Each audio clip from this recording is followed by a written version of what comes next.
ಎಲ್ಲರಿಗೂ ನಮಸ್ಕಾರ. ನಾವು ಈ ದಿನ ಧರ್ಮರಾಯ ಸ್ವಾಮಿ ದೇವಾಲಯ ಬೆಂಗಳೂರು ಇಲ್ಲಿಗೆ ನಾವು ಭೇಟಿ ಕೊಡ್ತಾ ಇದ್ವಿ. ಇದೊಂದು ಐತಿಹಾಸಿಕ ಮತ್ತು ಪ್ರಸಿದ್ಧವಾದಂಥ ಹಿಂದೂ ದೇವಾಲಯ ನಗರ್ತಪೇಟೆಯಲ್ಲಿದೆ. ನಾವು ಎದುರುಗಡೆ ಒಂದು ರಾಜಗೋಪುರವನ್ನು ನೋಡ್ತಾ ಇದ್ವಿ. ಎರಡೂ ಅಕ್ಕಪಕ್ಕದಲ್ಲೂ ಕೂಡ ರಾಜಗೋಪುರ, ಮಧ್ಯದಲ್ಲಿ ಎತ್ತರವಾದಂಥ ಒಂದು ರಾಜಗೋಪುರವನ್ನು ನೋಡ್ತಾ ಇದ್ವಿ. ಇದು ತನ್ನ ಬಣ್ಣಗಳಿಂದ ಮತ್ತು ಕೆತ್ತನೆ ಕೆಲಸದಿಂದ ನಮ್ಮ ಕಣ್ಣುಗಳನ್ನು ಸೆಳೆಯುತ್ತದೆ. ಈ ಮಧ್ಯಭಾಗದಲ್ಲಿ ಕೃಷ್ಣ ಮತ್ತು ಪಾಂಡವರ ದರ್ಬಾರ್ ದೃಶ್ಯವನ್ನು ಕೂಡ ಕೆತ್ತಲಾಗಿದೆ. ಮತ್ತು ಎದುರುಗಡೆ ಆ ದೇವಸ್ಥಾನದ ನಾಮಫಲಕವನ್ನು ಕೂಡ ನೋಡಬಹುದು. ಆನೆಯ ಮೇಲೆ ಇರುವ ಹಾಗೆ ಇದನ್ನು ಕೆತ್ತಲಾಗಿದೆ. 800 ವರ್ಷಗಳ ಇತಿಹಾಸವಿರುವ ದೇವಾಲಯ ಇದು. ಪುರಾತತ್ವ ಇಲಾಖೆಯ ಪ್ರಕಾರ 800 ವರ್ಷಗಳಿಗಿಂತಲೂ ಇದು ಹಳೆಯದಾಗಿದೆ. ನಾಡಪ್ರಭು ಕೆಂಪೇಗೌಡರು 1530ರಲ್ಲಿ ಬೆಂಗಳೂರು ನಗರವನ್ನು ನಿರ್ಮಿಸುವುದಕ್ಕಿಂತ ಮೊದಲೇ ಈ ದೇವಾಲಯ ಅಸ್ತಿತ್ವದಲ್ಲಿತ್ತು ಎಂಬುದು ನಮಗೆ ತಿಳಿದು ಬರುತ್ತೆ. ಎದುರುಗಡೆ ನಾವು ಮಹಾವಿನಾಯಕನನ್ನು ಕೂಡ ನಾವು ಇಲ್ಲಿ ನೋಡ್ತಾ ಇದ್ದೀವಿ. ಈ ದೇವಾಲಯವು ಮಹಾಭಾರತದ ಪಂಚಪಾಂಡವರು ಮತ್ತು ಅವರ ಧರ್ಮಪತ್ನಿ ದ್ರೌಪದಿ ದೇವಿಗೆ ಸಮರ್ಪಿಸಲಾಗಿರುವ ಭಾರತದ ಅಪರೂಪದ ದೇವಾಲಯಗಳಲ್ಲಿ ಒಂದಾಗಿದೆ. ಈ ದೇವಾಲಯವನ್ನು ಮೂಲತಃ ಕೃಷಿ ಮತ್ತು ತೋಟಗಾರಿಕೆ ಹಿನ್ನೆಲೆಯುಳ್ಳ ಈ ಭಾಗದ ಹಳೆಯ ಸಮುದಾಯವಾದ ತಿಗಳರು, ವಹನೆ ಕುಲ ಕ್ಷತ್ರಿಯರು ನಿರ್ಮಿಸಿದರು. ಇಂದು ಕೂಡ ಈ ಸಮುದಾಯವೇ ದೇವಾಲಯದ ಆಚರಣೆಗಳನ್ನು, ಧಾರ್ಮಿಕ ವಿಧಿವಿಧಾನಗಳನ್ನು ನಿರ್ವಹಿಸ್ತಾ ಹೋಗುತ್ತದೆ. ಎದುರುಗಡೆಗೆ ತ್ರಿಶೂಲ ಮತ್ತು ಸಿಂಹದ ಚಿತ್ರ, ಗರುಡಗಂಬ ಇರುವಂಥ ಒಂದು ಚಿತ್ರ, ಇದನ್ನು ಕೂಡ ನಾವು ನೋಡ್ತಾ ಹೋಗ್ತಾ ಇದ್ದೀವಿ. ಇಲ್ಲಿ ಒಂದು ಕಲ್ಲಿನಲ್ಲಿ ಕೆತ್ತನೆ ಮಾಡುವಂತಹ ಒಂದು ವಿಗ್ರಹವನ್ನು ಕೂಡ ನೋಡ್ತಾ ಇದ್ದೀವಿ. ಎದುರುಗಡೆ ನಮಗೆ ಗರ್ಭಗುಡಿಯ ಒಂದು ರಾಜಗೋಪುರ ಮತ್ತು ಒಂದು ಗರುಡ ಗಂಬ, ಎರಡು ಕಡೆ ತೆಂಗಿನ ಮರಗಳು ಇರುವಂಥದ್ದನ್ನು ನಾವಿಲ್ಲಿ ನೋಡ್ತಾ ಇದ್ವಿ. ದೇವಸ್ಥಾನ ವಿಶಾಲವಾಗಿ, ಅತ್ಯಂತ ಸುಸಜ್ಜಿತವಾಗಿ, ಅಂದವಾಗಿರುವಂತಹ ಒಂದು ದೇವಸ್ಥಾನ. ಪ್ರಶಾಂತತೆಯ ಸಂಕೇತವೆಂಬಂತೆ ಈ ದೇವಸ್ಥಾನ ನಮಗೆ ಕಾಣ್ತಾ ಹೋಗ್ತಾ ಇದೆ. ಈ ದೇಗುಲವು ಪಶ್ಚಿಮ ಗಂಗಾ, ಪಲ್ಲವ ಮತ್ತು ವಿಜಯನಗರ ಸಾಮ್ರಾಜ್ಯದ ವಿಶಿಷ್ಟ ದ್ರಾವಿಡ ವಾಸ್ತುಶಿಲ್ಪ ಶೈಲಿಗಳನ್ನು ಒಳಗೊಂಡಿದೆ. ಇದರ ಗೋಪುರದಲ್ಲಿ ಕೃಷ್ಣ ಮತ್ತು ಪಾಂಡವರ ದರ್ಬಾರ್ ದೃಶ್ಯವನ್ನು ಕೆತ್ತಲಾಗಿದೆ. ಗರ್ಭಗುಡಿಯಲ್ಲಿ ಆದಿಶಕ್ತಿ, ದ್ರೌಪದಿ ದೇವಿ, ಧರ್ಮರಾಯ, ಶ್ರೀಕೃಷ್ಣ, ಅರ್ಜುನ, ಭೀಮ, ನಕುಲ, ಸಹದೇವರ ಮೂರ್ತಿಗಳಿವೆ. ವಿಶೇಷ ಉತ್ಸವ. ಈ ದೇವಾಲಯವು ವಿಶ್ವಪ್ರಸಿದ್ಧ ಬೆಂಗಳೂರು ಕರಗ ಮಹೋತ್ಸವಕ್ಕೆ ಅತ್ಯಂತ ಪ್ರಸಿದ್ಧಿಯಾಗಿದೆ.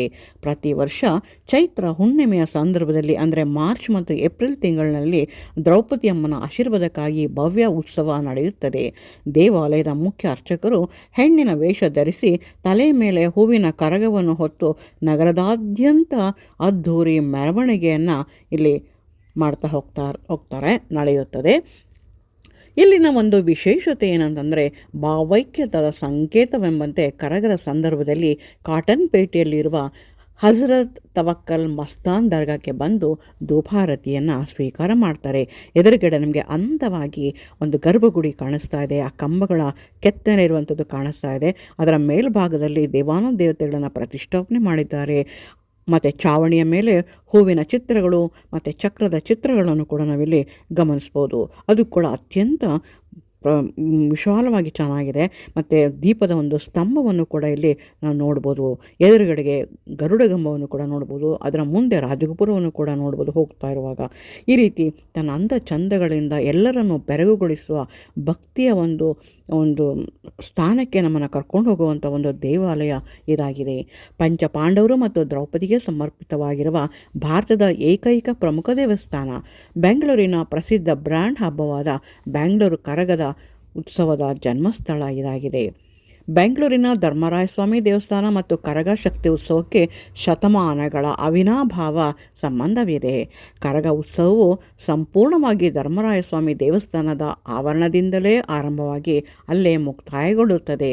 ಇಲ್ಲಿ ಪ್ರತಿದಿನವೂ ಭಕ್ತಾದಿಗಳಿಗೆ ಪ್ರಸಾದ ವಿನಿಯೋಗವನ್ನು ಕೂಡ ಇಲ್ಲಿ ಮಾಡಲಾಗುತ್ತದೆ. ಅದನ್ನು ಕುಳಿತು ತಿನ್ನೋದಕ್ಕೋಸ್ಕರ ಅಲ್ಲಿ ಮೆಟ್ಲುಗಳನ್ನು ಕೂಡ ಇಲ್ಲಿ ಮಾಡಿದ್ದಾರೆ. ಅಲ್ಲಿ ಕೂತ್ಕೊಂಡು ತಿನ್ಬೋದು, ವಿಶ್ರಾಂತಿನ ತಗೋಬೋದು, ಮತ್ತು ಕುಡಿಯೋದಕ್ಕೆ ನೀರು, ಪ್ರತಿಯೊಂದು ಸೌಲಭ್ಯಗಳನ್ನು ಈ ದೇವಸ್ಥಾನ ಒಳಗೊಂಡಿದೆ.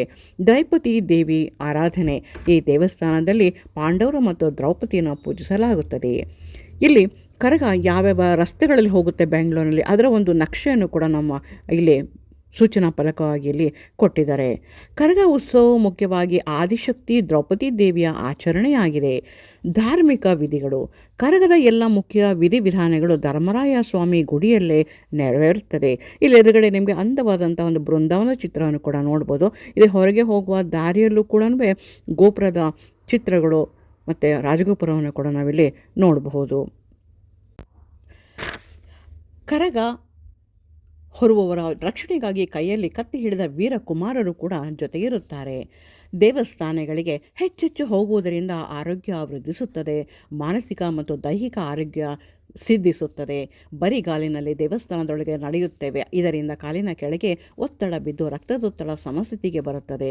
ದೇವಸ್ಥಾನದ ಸುತ್ತ ಸಕಾರಾತ್ಮಕ ಶಕ್ತಿ ಪ್ರವಹಿಸುತ್ತಾ ಇರುವುದರಿಂದ ಇದು ನಮ್ಮ ದೇಹದ ಮೇಲೆ ಪರಿಣಾಮವನ್ನು ಬೀರುತ್ತದೆ.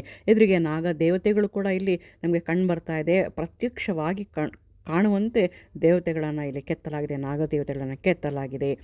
ಈ ಒಂದು ಮಾಹಿತಿ ನಿಮ್ಗೆ ಇಷ್ಟವಾಗಿದೆ ಲೈಕ್ ಮಾಡಿ, ಸಬ್ಸ್ಕ್ರೈಬ್ ಮಾಡಿ ಮತ್ತು ಶೇರ್ ಮಾಡಿ. ಬೆಂಗಳೂರಿನ ಚಿಕ್ಕಪೇಟೆಯಲ್ಲಿ, ನಗರಪೇಟೆಯಲ್ಲಿ ಮತ್ತು ತಿಗಳರ ಕೇರಿಯಲ್ಲಿ ಅಂದರೆ ಆ ಒಂದು ಸ್ಟ್ರೀಟ್ನಲ್ಲಿ ಇರುವಂಥ ಒಂದು ದೇವಸ್ಥಾನ ಖಂಡಿತವಾಗಿಯೂ ಕರಗ ಮಹೋತ್ಸವಕ್ಕಿಂತ ಮೊದಲು ನೀವು ಇದನ್ನು ದೇವಸ್ಥಾನವನ್ನು ಭೇಟಿ ಕೊಡಬೇಕು. ಕರಗದ ಸಮಯದಲ್ಲಿ ಯಾವುದೇ ಒಂದು ದೇವಸ್ಥಾನದ ಅಂದಚಂದವನ್ನು ನೋಡೋಕ್ಕೆ ಸಾಧ್ಯ ಆಗಲ್ಲ.